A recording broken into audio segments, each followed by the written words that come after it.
ऐसे करते करते हाथ थक गया, हाथ दुखने लगा तो सुदामा जी ने कहा कन्हैया एक बात बता, 5000 तक तो गिनती मैंने कर ली, अभी कितनी मारे?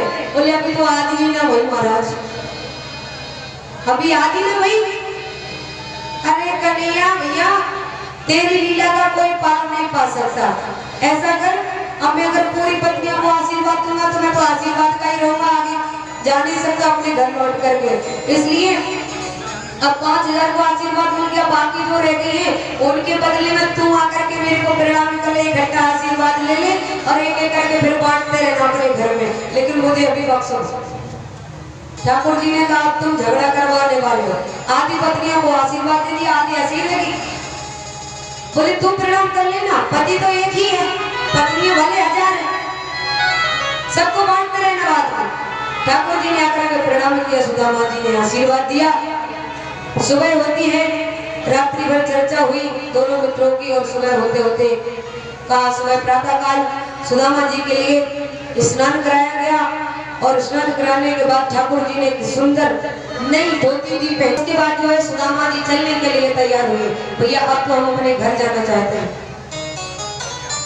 ठाकुर जी ने कहा ठीक है आप जाना चाहते हो तो जाइए, लेकिन हमने जो भी स्नान करते समय आपके लिए जो धोती दी थी उसके लिए यही रख जाइए, और जो पुरानी थी उसको पहन जाइए।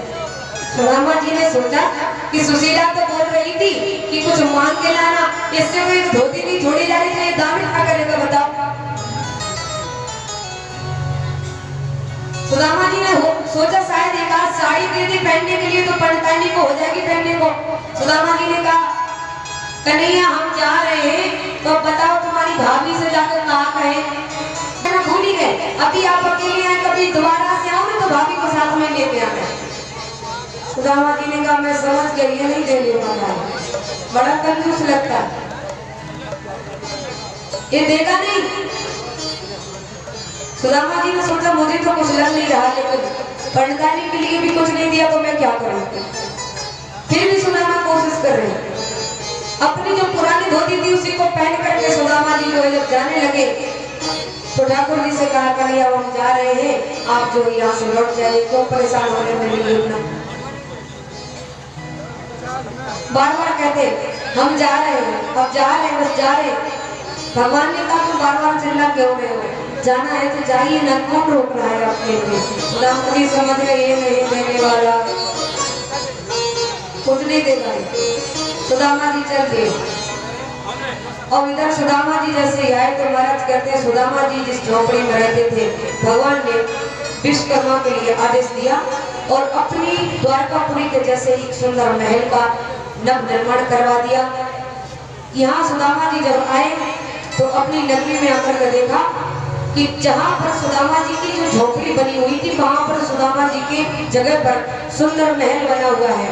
सुदामा जी ने पूछा भैया यहाँ मेरी झोपड़ी थी, महल किसका आ गया, ये महल किसका है? बोले यहाँ के हमारे जो सुदामा नाम के महाराज है उनका महल है। सुदामा जी ने सोचा नाम तो अपना ही सुदामा है, हो सकता है कोई दूसरा भी सुदामा हो जिसने आकर के हमारी जमीन पर कब्जा कर लिया और महल बनवा दिया, हमारी झोपड़ी साफ करवा दी। भगवान न जाने कहा मेरे बच्चे बिलखते फिर रहे होंगे, रोते फिर रहे होंगे। पूछा अच्छा बात बताओ तुम्हारा राजा गया कहाँ?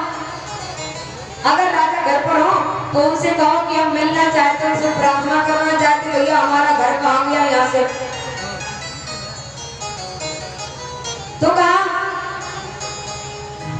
जो नगरवासी थे उन्होंने कहा कि हमारे राजा तो बहुत समय पहले द्वारका गए थे, अभी लौट के नहीं आए।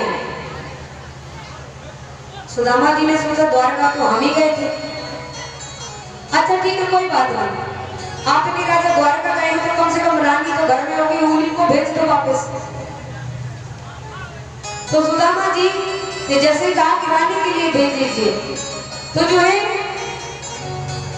आज सुशीला जी 10 दासियों के साथ में आरती का थाल लेकर के आई, और जैसे ही सुदामा जी ने देखा तो मेरे को भूल गए, मैं तुम्हारी पत्नी सुशीला हूँ।